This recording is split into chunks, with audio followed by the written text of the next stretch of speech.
Welcome to the Circuit of Success. I'm your host, Brett Gilliland, and today, I got to tell you, I'm absolutely honored to be with this guy right here. I've watched him my whole life, and as a child, getting to watch you play baseball, it's an absolute privilege to get to sit here today with you. I don't know if your listeners know, but I'm going to ask you how old are you? I'm 41. Oh, yeah, that's a baby face. I'm 41, and so you're in the middle of my my career. In your prime. In my prime. Yeah. So for those of you that don't know, I'm not even going to ask for those that don't know because they know who Ozzie Smith is, the people watching this. But, man, it is an absolute pleasure to have you here. And we're going to talk about the Musial Awards. We're going to talk about your career. We're going to talk about mindset. We're going to talk a little golf. But I got to ask you, I was a little disappointed that you didn't do the flip when you came in here today. Well, it's a little tougher to do that these days, Brett. It, as you get older, the body doesn't react the same way. And, the last one that I did wasn't pretty, Is that so right? I decided, it was time to retire that as well. Time to hang it up. So for those that may not know your back, I mean, you are Ozzie Smith. You are the Wizard. And but you're born in Mobile, Alabama. I know you moved from there when you were 6 to Los Angeles. But what made you the man you are today? Well, you know what? I think it all has to do with the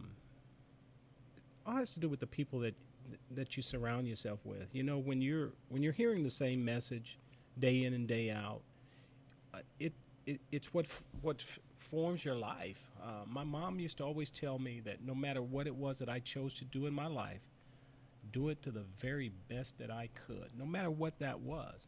And I always took that to heart. And then when you start going to school, if you have the people that are preaching that same message, which I was fortunate enough to have coaches and teachers who preach the same thing, be the very best that you can be at whatever you choose to do in your life.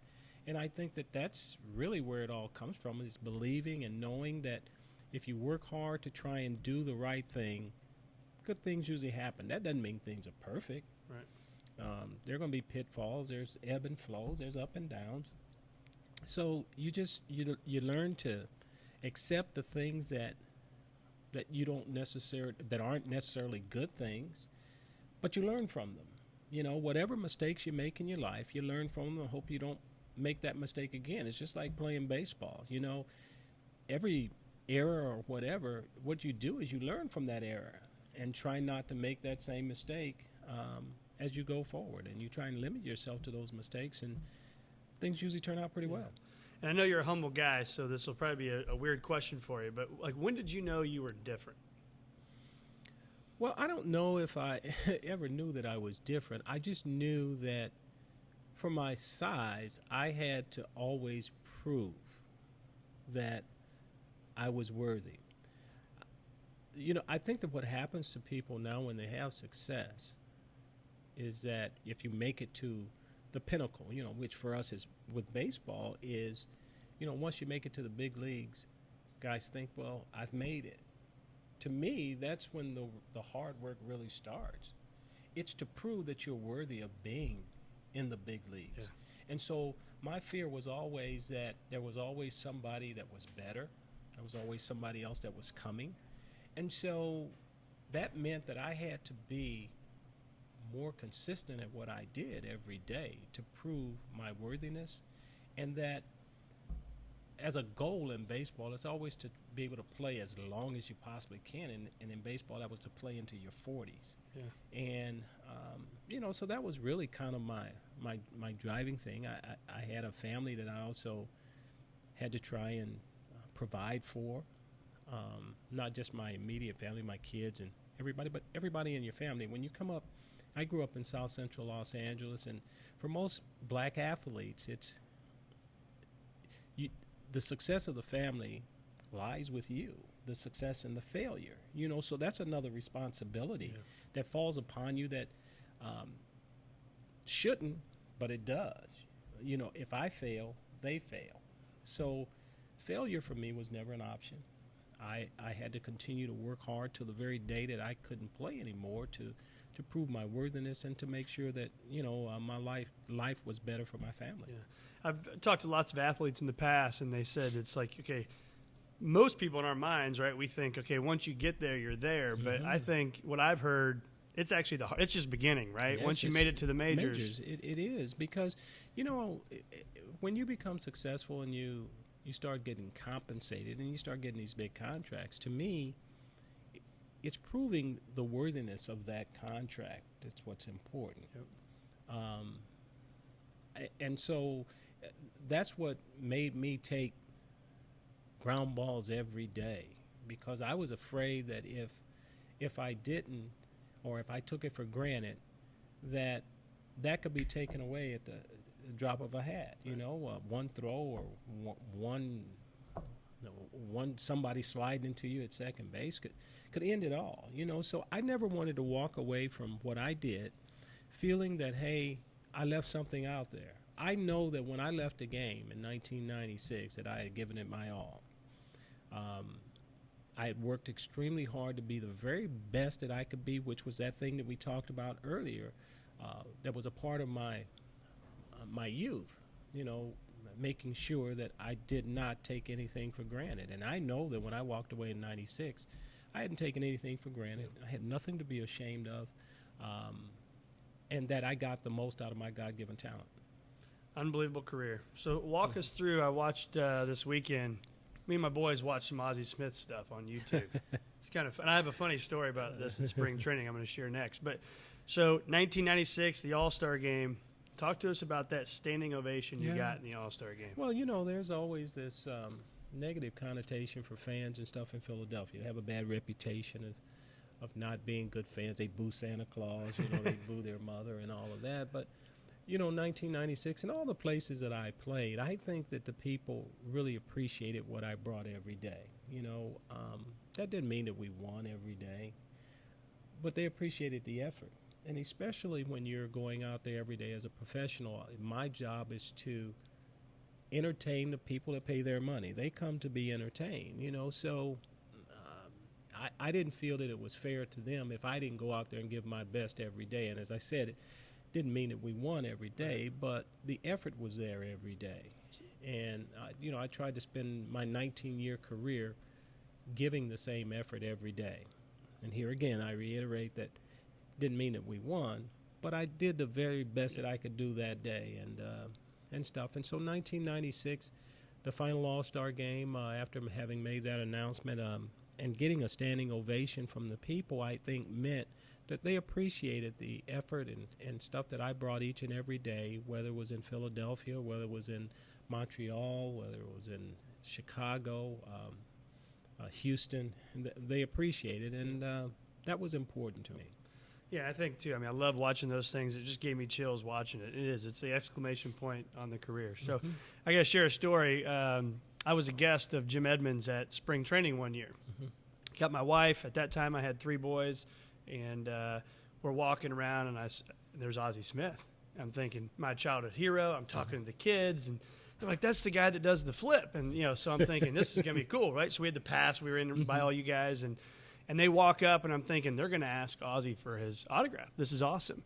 And they looked over at you, and they looked up. And they said, Mr. Smith, you know where Yachty is? And I'm like, you got to be kidding me. Yeah, I wanted to crawl in a hole. It's a different generation and stuff, and Yachty is certainly one of those people that have continued the Cardinal tradition. Here, we're so fortunate in this organization to have had people that have really led the way, and here again, led it by example. Yep. Being very consistent at what they do, and it makes you proud to be a part of an organization that has such a rich tradition, and have players that you can look back and say, hey, you know what, he was a integral part of my youth, and stuff. And I think that's what your boys are experiencing, and just like you had a chance to experience that growing with me. Yeah, absolutely. I think too, it's just. It is the tradition when you think about, you wear Smith 1 on the back, but you wore that Cardinals on the front. That's right. What did that mean to you to get to represent? I mean, you come here from the San Diego Padres in 1982, and now you get to wear the Cardinals logo. What was that like? No, I mean, it's everything, because it allows you to reminisce and think. And for me, it was always about making sure that I represented that birds on the bat. First of all, it starts with with you as a person, being proud or having the intestinal fortitude to want people to be proud of the effort and stuff that you give. And wearing those birds on the bat meant everything to me, because there was Gibson, there was Brock, there was Stan, there was Red. All of these people that came before you who have stood out in this organization and represented this organization very well. That's a line of people who, from a traditional standpoint, are at the top of their class. And to be a part of that and be considered a St. Louis Cardinals with those birds on the bat, which I think is one of the most unique uniforms in all of baseball, it was very, very proud. So when I came over here, when I got traded in the winter of 1981 for Gary Templeton, who was probably one of the most talented players ever don a pair of spikes. A true 5'2" player. There's pressure that goes with that. Yeah. At coming into a situation, being expected to fill a void.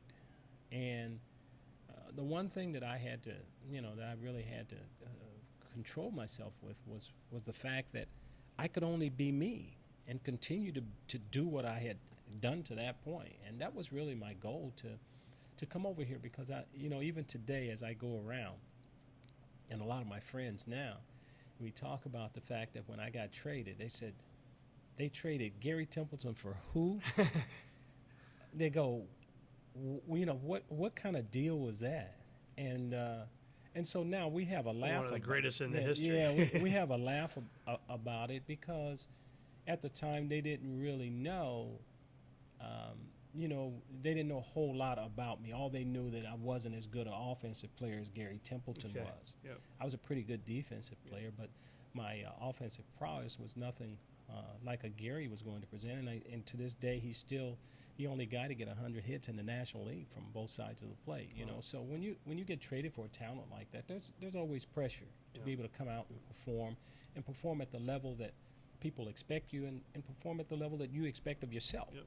So that was real challenging for me, but it was a challenge that I welcomed, because I knew that if I continued to do the things that I had done that had gotten me here, there was no reason for me not to be a productive part of something that was a tradition that was very, very rich in winning. Yeah.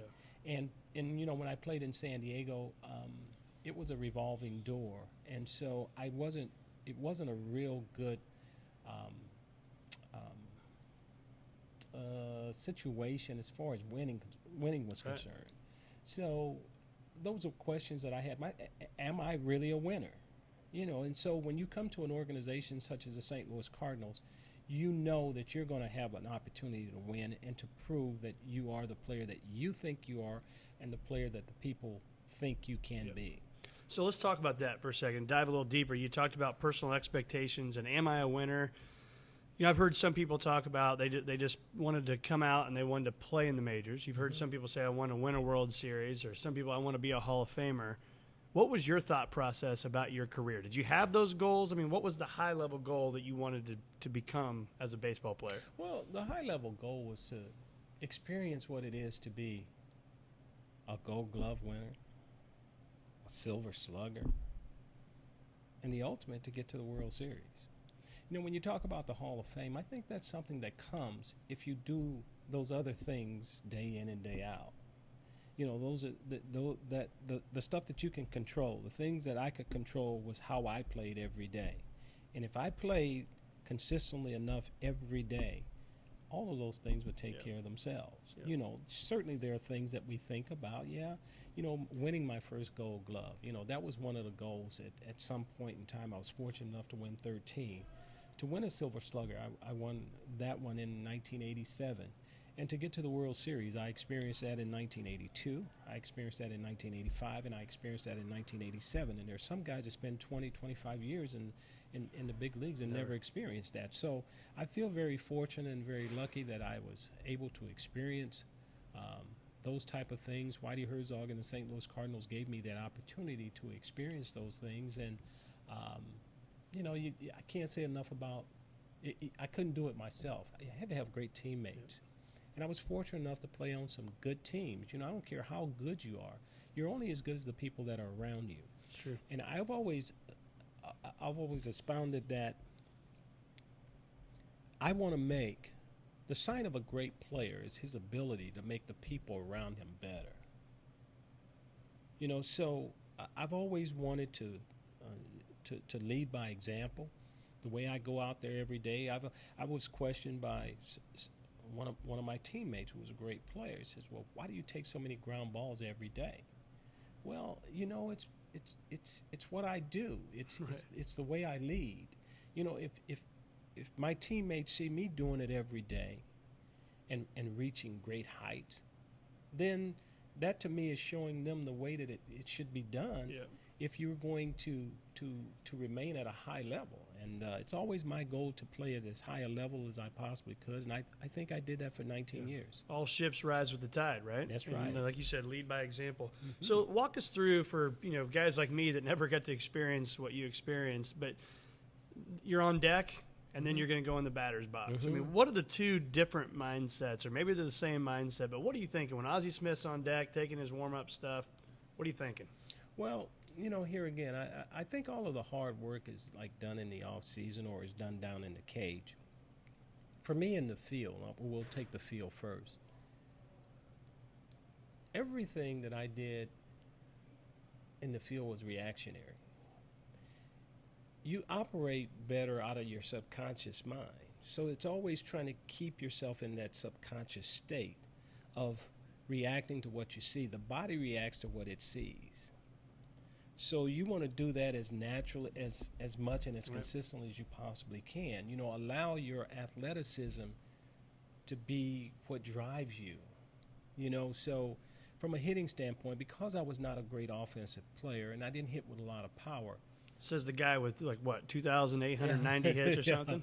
Yeah, but that here again, that came from working extremely hard. I think I was given the opportunity to learn the art of hitting here at the big leagues, and I think that for most guys, if they're given the opportunity as a professional, you'll figure it out. Does it take a lot of work? Yeah, it takes a lot of work, but you got to be willing to make that commitment. And I was willing to make that commitment. So when I'm on the on deck circle, and say I'm hitting second or whether I'm hitting first, my job is to try and see where I can first pick that ball up from his hand. Because as I mentioned, the body reacts to what it sees. That's right. If the body is not seeing it, a lot of times for guys who aren't hitting, first thing somebody says is, well, put your hands here, get your hands there. No. The first thing that you do is to make sure that the guy is seeing it. Because if he's not seeing it, the body is not reacting naturally. You're fighting, right? And you don't want. So you watching it from here? You're watching. Yes, the whole... you're watching his warm-ups and where he releases the ball. Because the guys that hit 360, 370 are guys that see the ball longer. Their vision is probably 2010, 2015, 25 vision. Wow. So, when that's what they all have in common. So for us that have 20/20 vision, we may be lucky enough to hit 300 or whatever, but you never reach that 320, 330. Right. And that's because you're not seeing the ball. You're not seeing the ball as long. So that is really the goal, is to be able to follow the ball and track the ball as deep as you can, so that the body can do what it does. That's a great perspective. I've never thought of it, and I played baseball growing up, but you're right. I mean, if you see it longer, that's right. There's a much greater likelihood of success. And for guys with power, when guys have power, they don't have to. They can wait longer. When you have power, when you don't have power, you've got to be able to generate something that's going to get you into the flow of it. You can't stay back there as long. So that's one of the things that you're fighting when you don't have a lot of power. But learning what a pitcher's pattern is, sitting down and being able to study scouting reports, or figuring out how it is they're trying to get you out, are the little things that you have to do as a small guy to be able to compete at the major league level on a daily basis. Yep. So when you think about the pitchers, who was the what we would know as the fans would know as one of the best pitchers, but somebody you just love to go out and dominate. No, I came up at a time where you didn't really dominate pitchers because, to give you an example, you're facing Nolan Ryan, you're facing Fergie Jenkins, you're facing Tom Seaver, J.R. Richard, Steve Carlton. The list just goes on of guys who, not necessarily blazers, but guys who could move it up and down, in and out, and change speeds. I've met Nolan Ryan too. I think his hands are about that big. Well, J.R. Richards are bigger. Yeah. So when they finish uncoiling, it's like they're handing it to you. Yeah. And so that was always part of the challenge. Now, as a hitter, when you don't have to think too much, it's easier. When you here again, you're reacting. Yep. Your natural instincts are taking over. Fastballs. Guys get here because they're good fastball hitters. They didn't get here. This guy got here because he was a great breaking ball hitter. You learn to become a breaking ball hitter or off-speed hitter once you're here, but you're here because you can hit the fastball. Not much thinking there. Right. So you always hear the story that if a guy throws the ball hard and it doesn't have any movement, gets killed. Yeah. That's why they talk about movement is so important. You gotta have movement because guys here, it doesn't matter if you shoot it out of a cannon, there's somebody that can hit it. Somebody's gonna hit it. So you not only have to have a great fastball, but you have to have movement with that fastball because guys are that good at their craft too, at hitting. Right. We think of a Greg Maddux. The guy never overpowered anybody, but was one of the. But he was very, very smart. And his thing, most pitchers, their goal is to keep you off balance. Keep you off balance and keep you thinking, keep you guessing. And when he can keep you guessing, and this is a cat and mouse game that goes on all the time. When you figure out how is he trying to get you out and you start having some success against him, now you have forced him to now have to change the way he goes about his. But if a pitcher continues to get you out the same way, there's no reason for him to change. So the only way that you're going to change is you have to do something different, which brings me to a point that we're probably going to get to with shifts in the game. As a professional athlete, no team should be able to take and put 8 or 9 guys on one side of the field and say, hey, I dare you to be able to hit the other way. I dare you to slap it the other way, right? And people say bunt. You don't necessarily have to bunt. You just have to make an effort to be able to hit the ball the other way. Right. Otherwise, there's no reason for them to change. And you got, as an athlete, you can take an inside pitch and hit it the other way. I've watched guys do that all the time. Right. I've done that. But there has to be a commitment on behalf of that athlete to say that I dare you to put everybody on one side of the field. And it's demoralizing to sit and watch this thing they call a shift. They put everybody over there, and you don't make an effort to figure out how to hit the ball the other way. Yeah. It is mind-blowing. It is mind-blowing to me to just continue to hit a guy standing in short right field. He gets you a ground ball, he throws you out at first base. Yeah, I talked to another high-level Major League Baseball player one time, and he said he would take, before spring training started, he would actually take almost a month and only work on slapping it across. Hitting the ball the other way, because I want you to try and take that pitch away and roll over on it so I can get a ground ball to my second base. Right. I want you to do that. Yeah.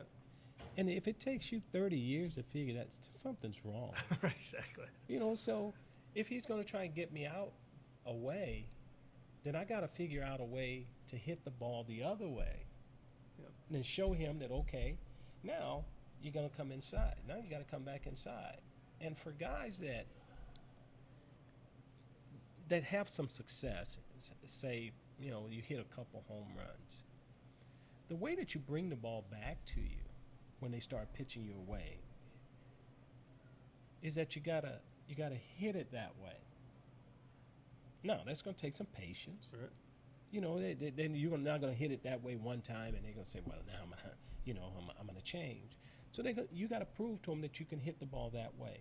And what do they do? Yep. They make the adjustment and say, "Well, okay, he's looking away. Now I'm going to try and get him out in." That's how you bring the ball back to you. Yeah. You don't continue to reach out there when they're throwing you hard away and the ball's moving to try and take that ball and pull it. You got to go with that pitch. And most of the successful hitters, if you're a baseball fan, you watch guys who have that ability to hit the ball the other way and force that pitcher. Yep. We'll keep going, but that's so when you force that pitcher to make an adjustment on the mound. And so when you think about, so you grew up in Los Angeles and grew up a Dodgers fan. Yep. What was that like when you walked into Dodger Stadium and got to play in Dodger Stadium for the first time? You know, it was real surreal. You know, because when I used to catch the bus out there and I'd sit in the bleachers, the fence always seemed so tall. And then you start playing there, and they're up to bat, and the fence is not as tall. The wall out there doesn't seem as tall, you know. So that was very surreal for me to have the opportunity to play in a place that I used to catch the bus out to and play. And it's one of those moments that you remember.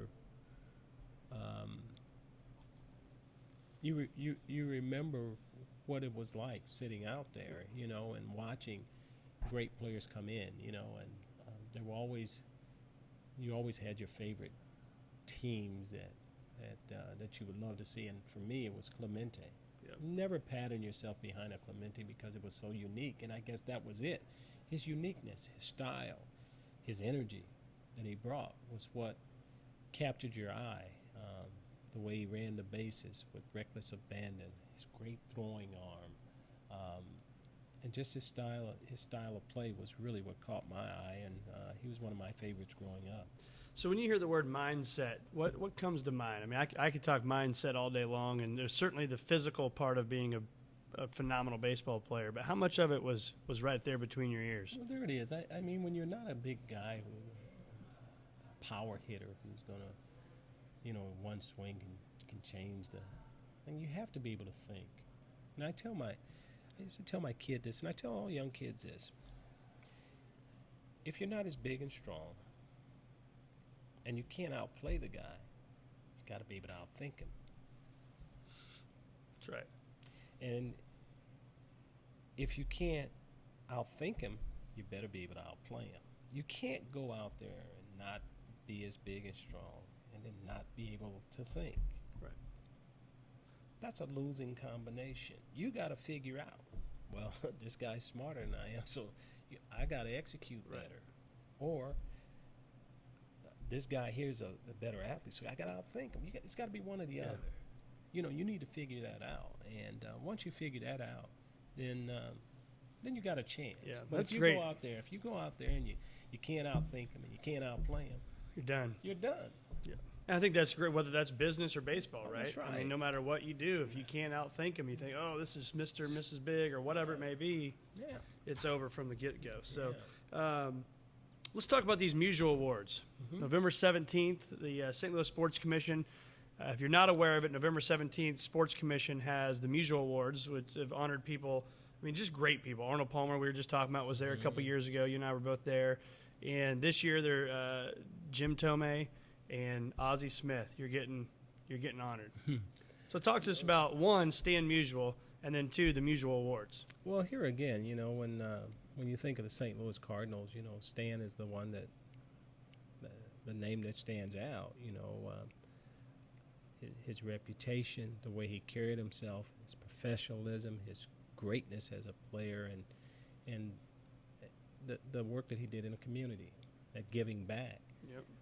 Which is such an important part of what we all do. You know, when you talk about living in a community, well, I want to be proud of the area in which I live. Yep. You know, so I feel that it's important for me to give back, which is what I've always tried to do.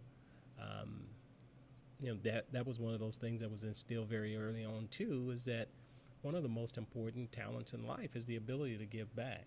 And so, you know, giving back to a community here that's so much enriched my life and my family's life has been an easy thing for me to do and stuff. So receiving that award that bears his name, I think speaks to the respect that people have for what you've done and what you continue to do. Yeah. You know, this is it's not something you do temporarily. It's a way of life, and if I want the community that I live in to be a good community and something I can be proud of, then I have to be a part of it. Yep. And so, you indulge yourself, and I've always tried to help as many of the organizations as I possibly could here in the organization. For me, the last 7 or 8 years, I've had a lot more time to spend with the program that I'm pretty proud of, the PGA Reach Foundation, which exposes kids to the game and the business of golf.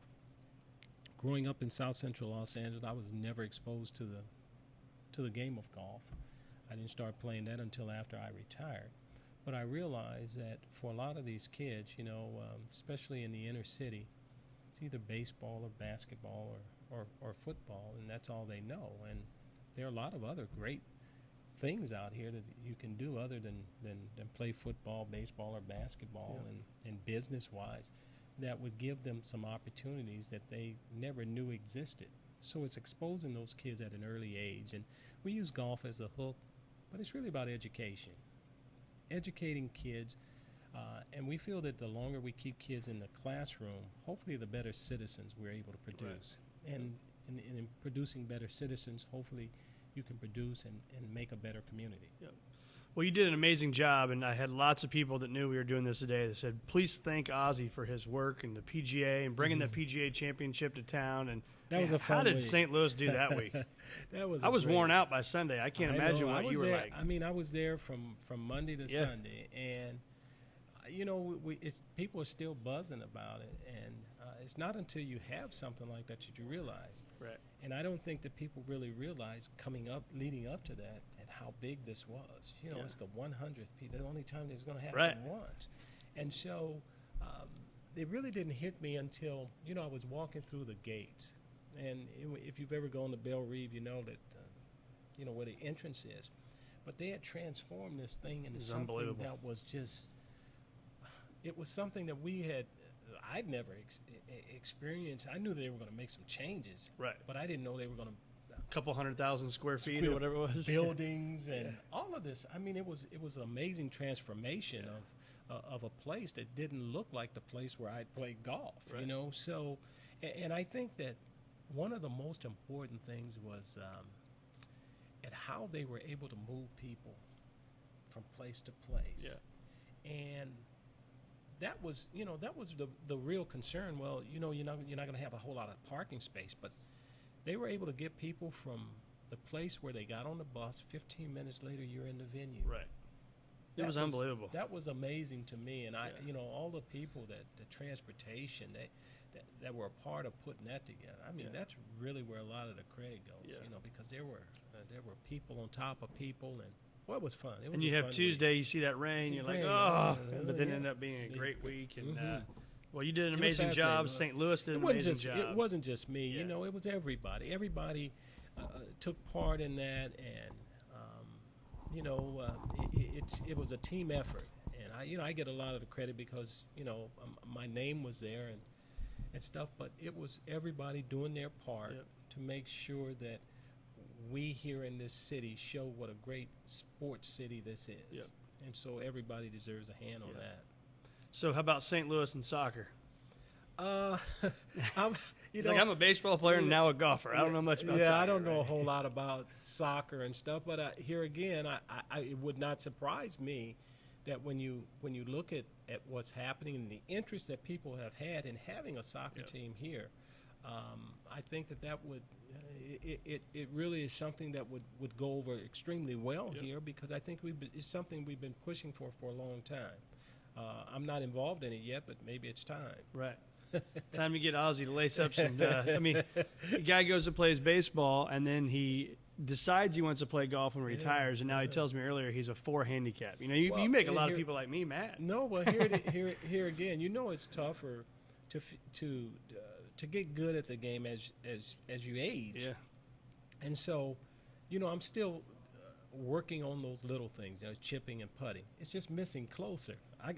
I'm still missing too far to get myself down to a scratch, and I don't know if I want to get to scratch, because you can't make any money. You can't make any money at a 4. Exactly. It's hard to make money at 4. It's hard to make money. Yeah. So anyway, it's one of those things that as a professional athlete, once you retire, there's a real void in your life.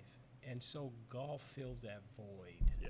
Because you're competing against yourself, you're competing against the course, and you're competing against people. And so that's why so many guys gravitate to the game of golf. Yeah. So what was the off season like for Ozzie Smith? A typical off season? Yeah. If Last game ends, and then what was your it like? ends. You take off probably about 2 weeks to try and heal as much as you possibly can. And for me, after 1985, I met a guy by the name of Mackie Shillstone. I was introduced by Mike Claiborne, and Mackie Shillstone took Michael Spinks from a light heavy to heavyweight. And one of the things that I always had to deal with because of my size was maintaining whatever it was that I was able to put on in the off season. So through Mackie, what I was able to do is combine nutrition and weight training, which would hopefully allow me to remain stronger for a longer period, both halves. Yep. And so I would go down to New Orleans and get my program set. I'd spend maybe 2.5 to 3 weeks down there with him, working, and then I would come back here and continue my program here until I went to spring training. Yeah. Was that normal then for people to have? I mean, because now, everybody has a coach and they got people that follow it was them, a little, it was a little abnormal at the time for something like that. But I knew that was something that, now that I could afford it, it would do nothing but prolong my career. And I think meeting Mackie in 1985, which was also a year that I tore my rotator cuff, which people ask me, what is my greatest achievement? My greatest achievement was going from 1985 to 1996 with a torn rotator cuff, while at the same time still winning Gold Gloves. It's easy to play when you're not hurt. It's easy. Show me somebody who has the ability to play around an injury like that. That's a big one. And still play Right. at a high level. And I'll show you a great one. I love it. I love it. So what's your purpose in life now? I mean, you've accomplished so much stuff in your career, on the field and off the field. But what's Ozzie Smith's purpose my today? purpose is just to be me and continue to do the things that I've done to this point. Hopefully make people aware of how important it is to work, especially kids, how important it is to work hard to be the very best that you can be, whatever it is you choose in your life.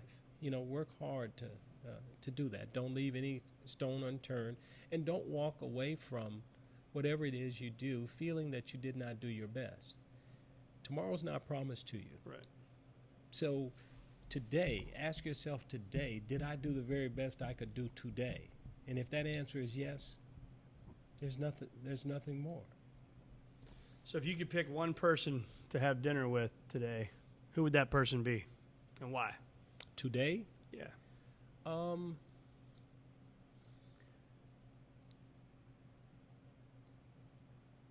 Let me say, one of the greatest nights I had in my life was I had a chance when I had my restaurant in Westport Plaza. One night we got a call. We had the fight. It was Riddick Bowe and Evander Holyfield.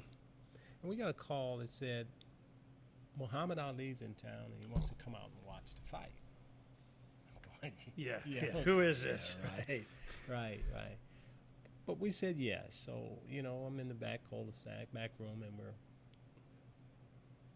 about 15, 20 minutes. The front door opens. And in walks the champ. Wow.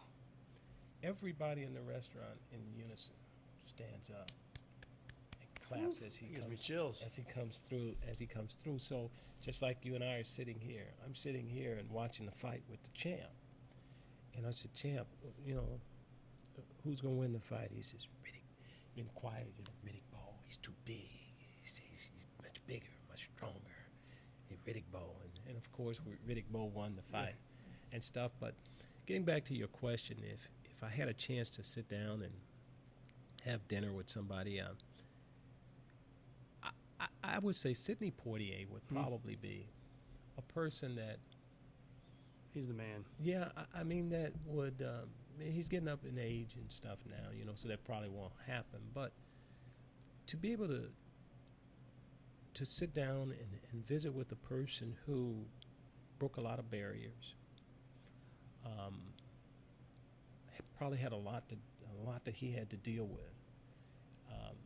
To sit down and be able to have a conversation with him about how he dealt with it and how tough it was would probably be well worth it for me. Yeah, that's great. I liked it, man. What an unbelievable night with Muhammad Ali. Oh yeah, that was. So while we're on that, with breaking down barriers and all the stuff, I mean, I know I read something in 1965. You're 10 years old. The riots are going on in L.A. And you guys, your family has to literally lay on the ground. On the floor. Yeah. On the floor to not get shot, right?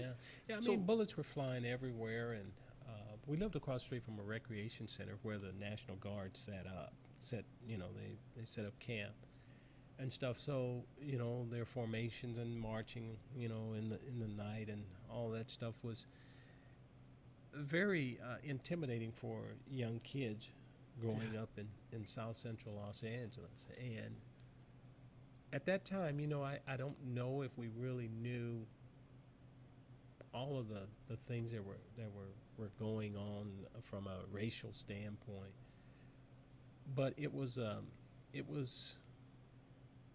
eye-opening to have all of that going on where the community was basically burning down. Yeah.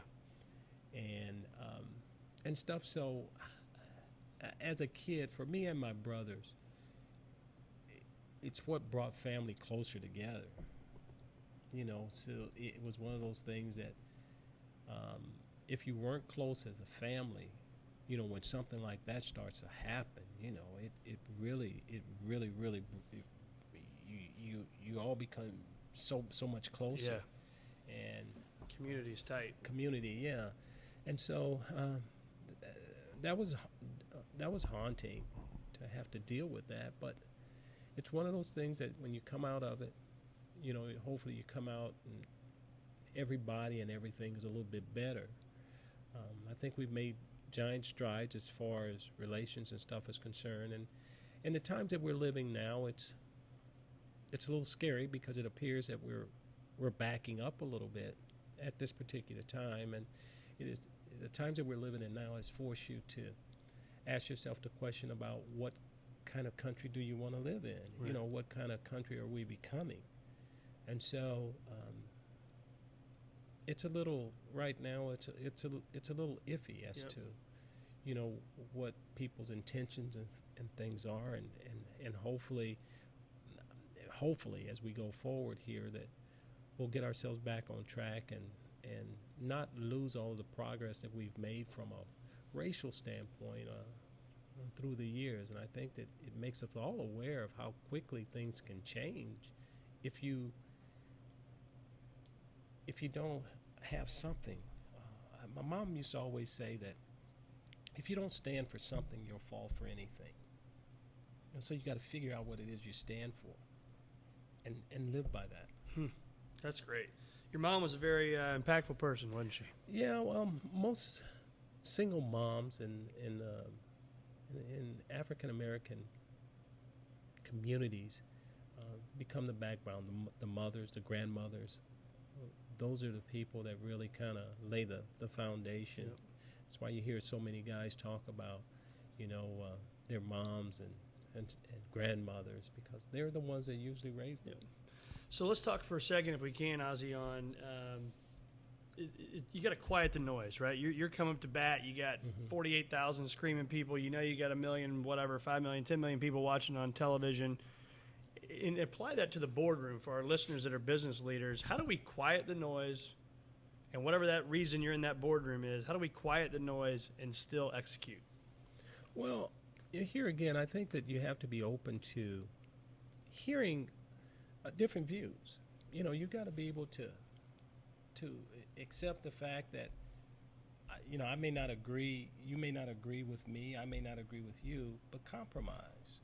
Compromise is a very, very important part. When I sit down, it's not always about me winning. It's about us winning. And if you go into a situation saying that, hey, let's try and make a deal where we both benefit. I can't go in there thinking that, boy, I'm going to go in here, I'm going to kill this guy, I'm going to knock this guy out. If we're working together at trying to make something better, then I've got to be willing to take my ego and check it at the door. Yep. And say that, hey, I'm here for the best interests of everybody. And if you go in with that thought process rather than going in and say, hey, I'm going to win this thing and I'm going to win at all costs and stuff, there's, when compromise is not part of the solution to a problem, then it's very hard to be able to have a deal where everybody feels like, hey, I got something out of it. I think that's the abundant mentality you have, and also, you live in a world that if you bat 300, you're a Hall of Famer. That's right. right. I tell my kids that, right? These guys are still getting out 7 out of 10 times. Yeah. The best ones. The best great ones. ones. The great ones. Yeah. What do you think drove you to be better? I know we've talked a little bit about that, but you don't just wake up and win. It's the fear of failure. Yep. That's what drove me to be better. I wanted my folks to be proud of me. I want my kids to be proud of me. I want my community to be proud of me. And it's with that thought process that, hey, keep going. It's about climbing, not knowing where it's going to end up. You just don't want to go back. So it's continuously reaching to be better in everything that you do. And it's with that mentality that has allowed me to reach this point in time in my life. Yep. So I got a few questions, and I want to close with a couple other things. But these are from social media. Some people were asking some questions, and Blair Russell says, now that Willie's in coaching and all this stuff, and you may get asked this all the time now, but do you ever think about getting back into the game and coaching a little bit? I did a few years ago, but, I'm not so sure now because I think that, you look at this analytical stuff, and analytics has its place. Right. But to me, it's real simple. And I've always tried to keep it as simple as possible. If I catch, throw, hit, and run better than my opposition, I'm going to win more games. That's just That's just how simple it is. If I learn to catch and throw, Boston Red Sox. Yep. They caught the ball, they threw the ball, they ran, and they play better. Not striking out, putting the ball in play. The only way that you can put pressure on a defense is to put the ball in play. If you're striking out 300, 400 times, you're not putting any pressure on the defense. Right. When teams are built from an offensive standpoint as they are built today, you're probably looking at a bunch of guys standing around out there going, please, I hope it doesn't get hit to me. Right. Well, the only way you're going to take advantage of that is to put the ball in play and force them to have to make a play. Whereas I'm assuming a guy like you, you're coming at it and you want that ball hit to Ozzie. You want it hit. You want it hit to you.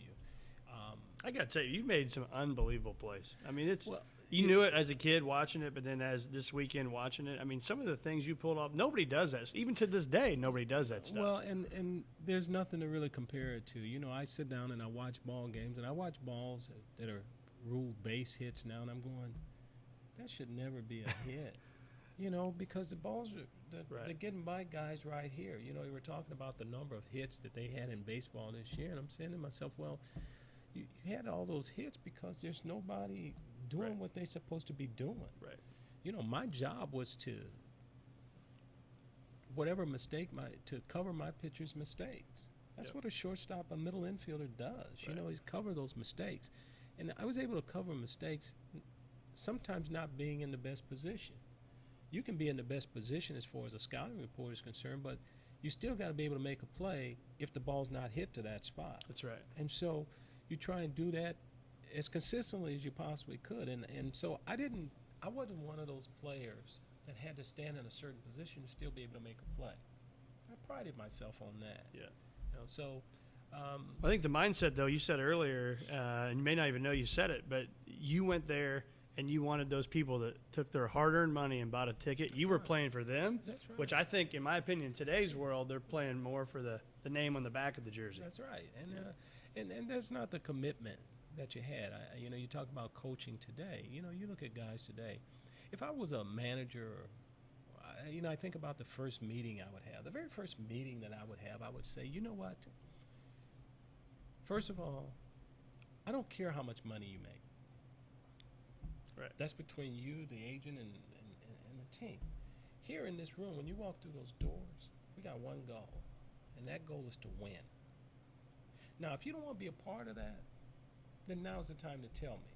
And if you're going to be that person that's going to be the stabber, try and stab me in the back because I didn't allow you, or I didn't play you here, there, or whatever.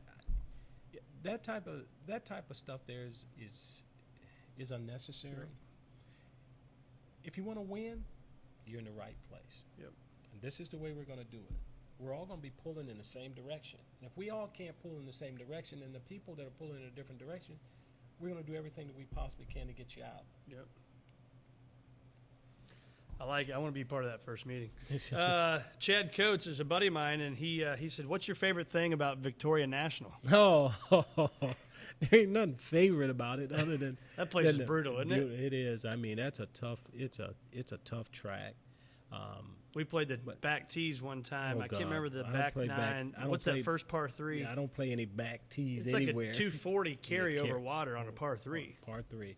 So that's daunting. It's scary. Having to hit over all those gorges. It's very intimidating and stuff. So Victoria National is not one of those places I could play every day. No. Because it's too taxing mentally. Yeah. I actually met you. I don't know if you remember. You won't remember this. You meet people all the time. But we played in a pro-am. I wasn't in your group, but down at the Legends of Golf, Okay, down at down Buffalo Ridge and Top of the Rock. I mean, how Top of the amazing is Rock. that place? It's beautiful down there. I haven't been back down there since and stuff. So I've got to make an effort to get back down there. That was a lot of fun. I'm the guy who hit the hole-in-one. I hit a hole-in-one in the pro-am. Did you? Yeah, it was amazing. And Tom Watson comes up, and Gary Player, and he grabs me. He goes, "You mind if I call you Ace?" Ace. I'm like, "You can call me Yeah, whatever you want whatever to you call want." me." So that's pretty cool. That's great. So my dad's cousin, Susan Van Arsdale, wants to know about Merle. She read the book, The Baseball Whisperer, and I didn't know much about that. But, man, what a cool story that is. So what did Merle mean to you, and give a little background on that? Well, Merle and Pat.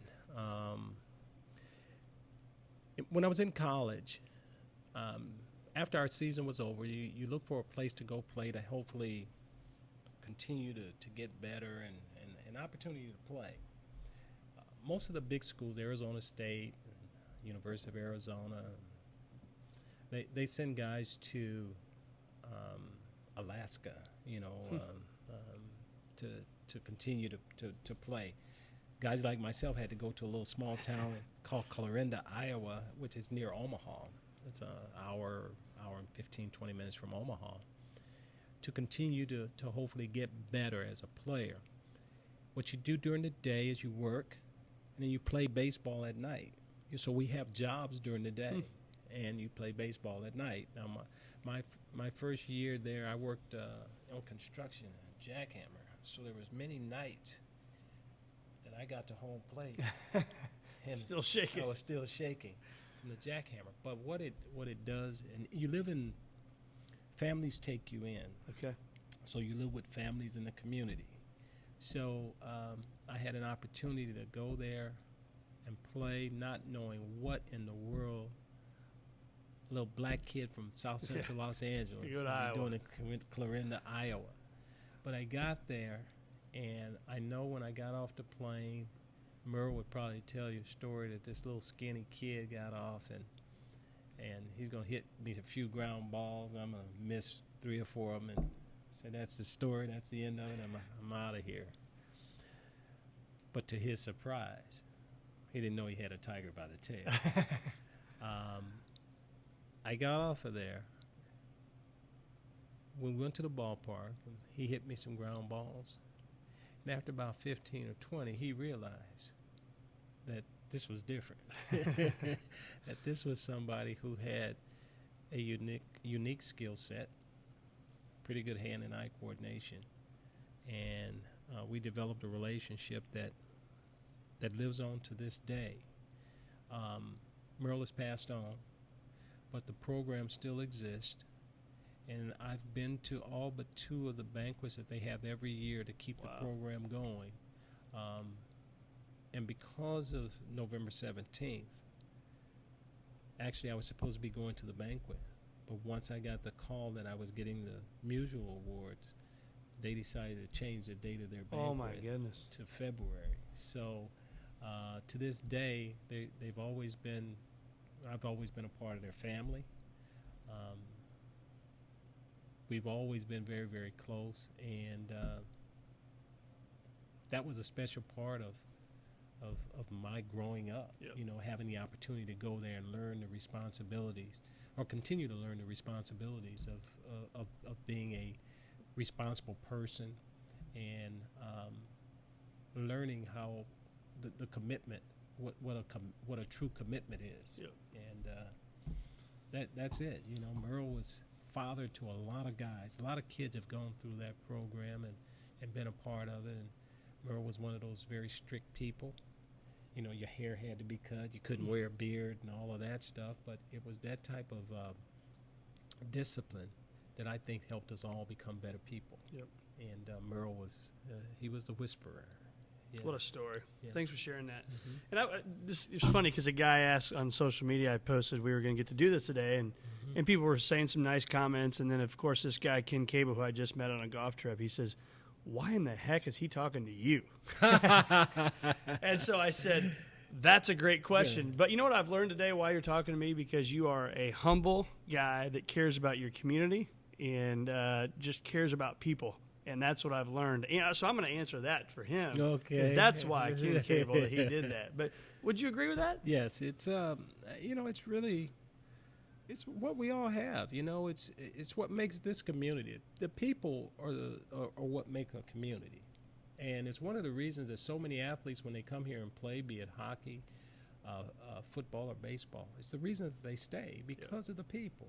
And the people here have just been wonderful, continue to be wonderful, and it's a great place to live.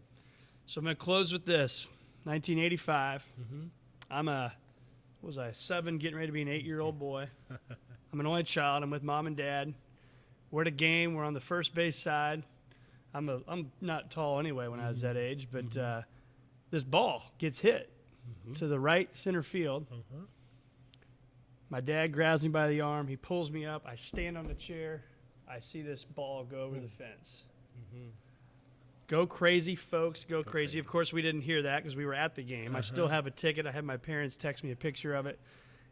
What was that like? The stadium moved that day.